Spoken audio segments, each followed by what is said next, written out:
Ya, Assalamualaikum warahmatullahi wabarakatuh. Pada pagi hari ini saya akan membuat video mata kuliah desain pembelajaran PAI yang temanya anti kekerasan dalam pemilu walaupun beda pilihan, yang diampu oleh Dr. Ahmad Syahri MPDI. Sebelum presentase, saya akan memperkenalkan diri dulu. Kata peribahasa, tak kenal maka tak sayang. Oke, nama saya Andi Mustafa, NIM-nya adalah 22811306003. Saya berasal dari Caruban, Madiun, Jatim. Motivasi pada video ini adalah 3 pesan malaikat Jibril. Yang pertama yaitu Isma syi'ta fa innaka mayyitun. Hiduplah sesukamu karena sesungguhnya kamu akan mati. Dan yang kedua adalah wa'ahbib ma syi'ta fa innaka mufarikuh. Cintailah siapa saja yang kamu suka karena sesungguhnya engkau akan berpisah dengannya. Dan yang ketiga adalah wa'mal ma syi'ta fa innaka majizun bih. Dan berbuatlah sesukamu karena sesungguhnya engkau akan diberi balasan karenanya. Sedangkan untuk media yang digunakan dalam video ini adalah menggunakan Canva.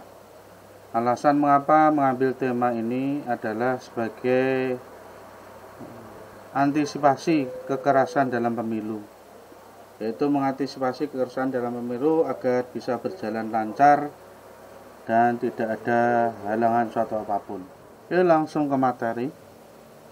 Penegakan anti kekerasan dalam pemilu, terutama di tengah perbedaan pilihan politik, sangat penting untuk memastikan proses demokrasi yang aman, adil, dan transparan. Karena dengan penegakan anti kekerasan dalam pemilu itu, pada tahun-tahun politik ini sangat diperlukan sekali agar tidak terjadinya kekisruhan pada kegiatan pemilu pada tahun 2024 ini. Apa yang harus dilakukan dalam menegakkan anti kekerasan dalam pemilu? Salah satunya adalah akan saya paparkan berikut beberapa prinsip dan langkah-langkah yang dapat diambil untuk mengedepankan anti kekerasan dalam konteks pemilu. Yang pertama yang harus dilakukan adalah kampanye damai. Apa itu kampanye damai? Yang pertama adalah advokasi perdamaian. Kandidat dan partai politik dapat melakukan advokasi perdamaian dan menekankan pentingnya berkompetisi secara damai, tidak menyalahkan atau menjatuhkan salah satu pihak.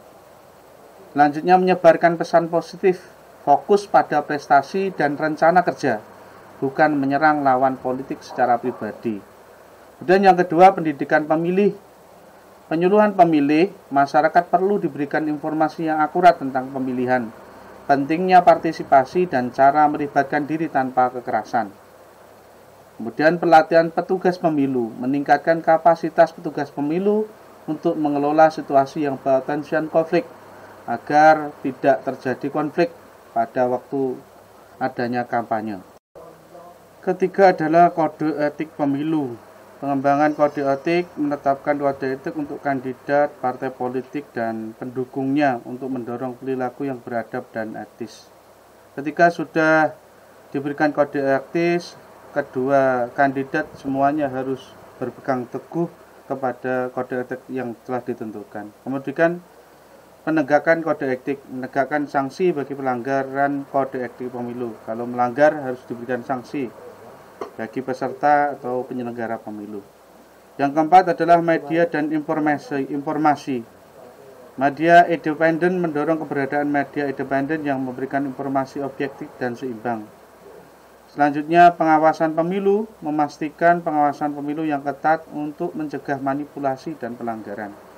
Agar dengan pengawasan pemilu tersebut, penyelenggara pemilu bisa meminimalisir pelanggaran pada waktu kampanye. Untuk yang kelima adalah partisipasi masyarakat. Libatkan LSM dan masyarakat sipil. LSM dan kelompok masyarakat sipil dapat memainkan peran penting dalam memantau pemilu dan melaporkan pelanggaran. Kemudian dialog antar pendukung, mendorong dialog dan diskusi terbuka antara pendukung berbagai kandidat atau partai. Sedangkan yang keenam adalah penanganan konflik Sistem penyelesaian sengketa menyediakan mekanisme efektif untuk menyelesaikan sengketa pemilu tanpa melibatkan sebuah kekerasan. Dibicarakan dengan baik untuk mencapai sebuah kemufakatan tanpa adanya kekerasan. Kemudian komitmen otoritas keamanan. Otoritas keamanan perlu berkomitmen untuk menanggapi potensi konflik dengan cara yang proporsional dan non-kekerasan. Yang ketujuh adalah pengawasan internasional. Mengundang pengamat internasional, memfasilitasi kehadiran pengamat internasional untuk memantau pemilu dan memberikan umpan balik independen. Dan yang kedelapan adalah pendidikan kepemimpinan. Pelatihan kepemimpinan menyediakan pelatihan kepemimpinan yang menekankan nilai-nilai demokrasi dan penyelesaian konflik yang damai.